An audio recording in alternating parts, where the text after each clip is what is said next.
اس نے جا کے دفاع اور حملے کے لیے پہنچنا ہے وہ وہاں پہنچے، اور دفاع اور حملہ میدان جنگ میں داخل ہونے سے پہلے دفاع اور حملے کی حکمت عملی کو طے کریں۔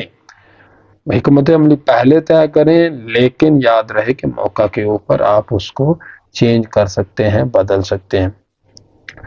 نمبر 10 پہ وہ بات کرتا ہے کہ دشمن کے خلاف جو حربے ہیں آپ کے، یعنی کہ اٹیکنگ ود فائر،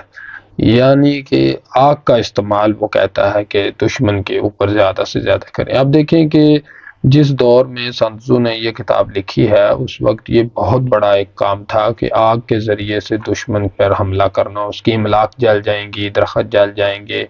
لوگ آگے نہیں بڑھ سکیں گے، تو اس میں ایک ٹیرر اور خوف پھیل جائے گا دشمن میں۔ لیکن دشمن کے رسد اور سامان کو تباہ کرنے کے لیے آگ کا استعمال بھی بہترین استعمال ہے۔ آگ کی طاقت، وہ کہتا ہے دشمن کے وسائل اور خوراک کو تباہ کریں گے تو آگ اس کا بہترین حل ہے، یعنی کہ دشمن اس کو آگ کو بجھائے گا کہ آپ سے لڑے گا۔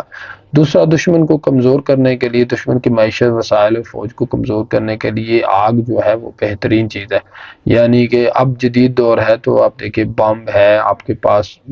کچھ گرنیڈ ہیں اور وہ مختلف چیزیں ہیں، میزائل ہیں، اس کے علاوہ ایسی گن آ چکی ہیں جن کے فائر کرنے سے آگ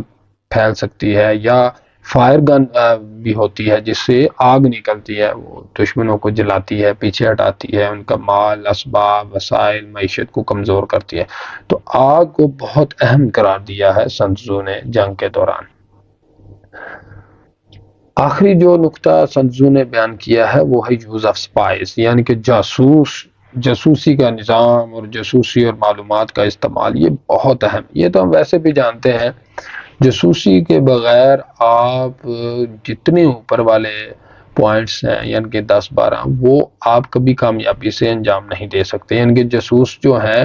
وہی آپ کو بتائیں گے راستے کیسے ہیں، دشمن تیاری کیا کر رہا ہے، میدان جنگ کے حالات کیسے ہیں، یہ سارا کچھ وہ آپ کو جاسوس بتائیں گے۔ تو اس لیے وہ جاسوسوں کی 5 قسمیں بتاتا ہے، تو اس لیے ضروری ہے کہ دشمن پر برتری لینے کے لیے ان 5 قسم کے جاسوسوں پر بھی بات کی جائے۔ تو وہ پہلے جاسوس کہتا ہے لوکل سپائز، مقامی جاسوس،